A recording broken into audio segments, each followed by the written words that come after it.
நற்செய்தி வாசகம். நான் ஆண்டவரைக் கண்டேன். யோவான் எழுதிய தூய நற்செய்தியிலிருந்து வாசகம். அதிகாரம் 20, இறை வசனங்கள் 11 முதல் 18.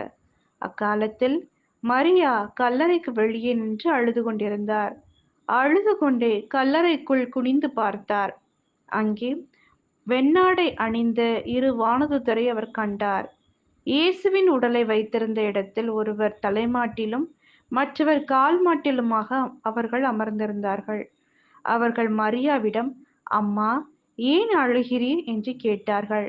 அவர் அவர்களிடம், என் ஆண்டவரை எடுத்து கொண்டு போய்விட்டனர். அவரை எங்கே வைத்தனரோ எனக்கு தெரியவில்லை என்றார். இப்படி சொல்லிவிட்டு அவர் திரும்பி பார்த்தபோது இயேசு நிற்பதை கண்டார். ஆனால் அங்கு நிற்பவர் இயேசு என்று அவர் அறிந்து கொள்ளவில்லை. இயேசு அவரிடம், ஏன் அம்மா அழுகிறாய்? யாரை தேடுகிறாய் என்று கேட்டார். மரியா அவரை தோட்டக்காரர் என்று நினைத்து அவரிடம், ஐயா, நீர் அவரை தூக்கி கொண்டு போயிருந்தால் எங்கே வைத்தீர் எனச் சொல்லும், நான் அவரை எடுத்துச் செல்வேன் என்றார்.